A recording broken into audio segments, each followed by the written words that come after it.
Hello, I'm Dr. Brown, and I'm going to show you very quickly how to post to discussions in D2L.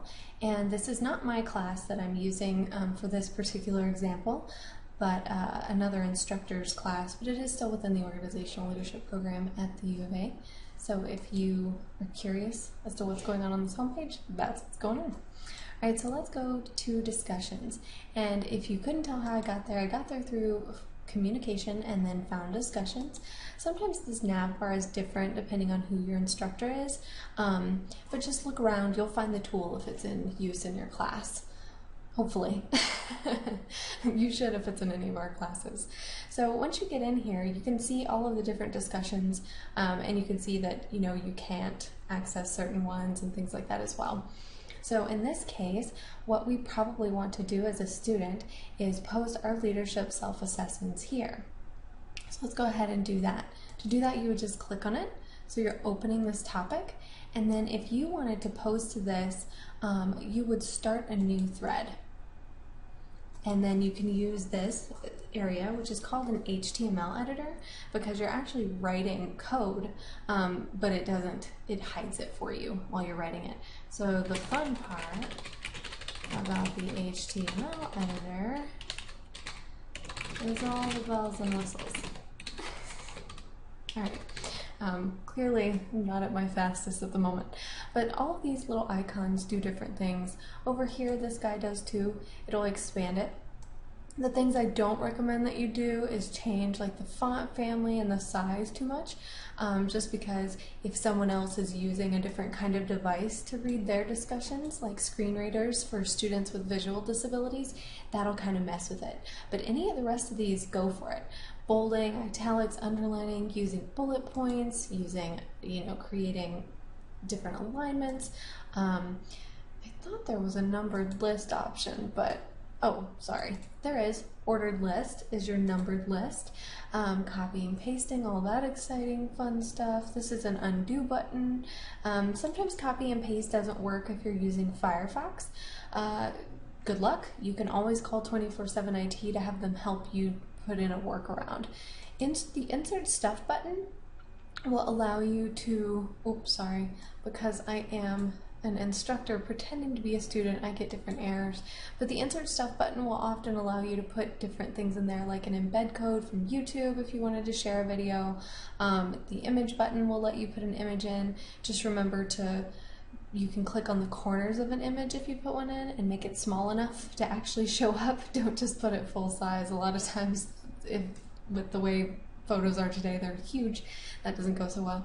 And inserting, they call it a quick link, but really it's just a link. Again, I'm an instructor, so I think I can link to a bunch of things that you probably wouldn't be able to, but you should be able to put in a URL that somebody else could click to get to things.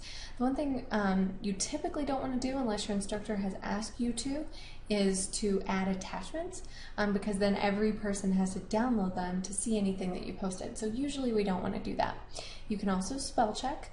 D2L spell check is not the best. I recommend installing something in your browser that will help you do that. I like Ginger. So you can look up Ginger app or Ginger Chrome or Ginger Firefox or whichever internet browser you're using, and it'll help you correct both your spelling and your grammar. So that's why Ginger is my favorite. You can also look at the code if you actually know how to code and want to see what that looks like. You can preview what this is going to look like. You can make it bigger if it's too little. You can drag it around and make it bigger if it's too little. All kinds of fun things. The subscribe thing means that you will get notifications like up here if somebody else responds to your specific post, which is really nice. So I highly recommend doing that if you want to have an interaction with people. But for that to actually work, you have to have gone up here and gone in and modified your notifications so that you'll get an email about discussions that you've subscribed to. I highly recommend to all students that you check out your account settings and notifications. There are things that you can do and change in there that might make you like the way D2L works a little better for you. Same thing here, you can see settings in discussions. You have individual settings that you can change, just like your internet doesn't look exactly the same as mine, even though we might be on the same web page. D2L works the same way, so I highly recommend checking out settings whenever you see them and trying to make them work up for you. So I am not going to post to this because I'm not a real student, so it'll give me an error if I try anyway. But like, for example, in the classes I teach, I always have an ask your professor discussion where students can post questions like you would in a normal class that are public, that the whole class probably has, but I just haven't answered yet. And so if that's the case, it's a really good idea for all students to choose to subscribe to that one so that anything I clarify for somebody else, you get a notice about. And that's really great. Let's take a look really quickly too about how to reply to someone. So for this person, if we wanted to talk about Megan's leadership self-assessment with her, we would come in here, read it, and then click to reply to thread. And then we could type in our response here, and as you can see, it would appear like this, which is called the threaded view, so you can see it that way. You can change the way things are viewed, and sometimes there's a few other options that your instructor may have turned on or off. There are rating systems in D2L. There's also voting systems like Reddit where you can vote up and down, and some instructors use them and some don't. So if they're available, you will see options to do those things for pupils. You can do other things with them if you need to or want to. Some of those options are available because I am an instructor, so, and some of them are available because they'd be available to anyone.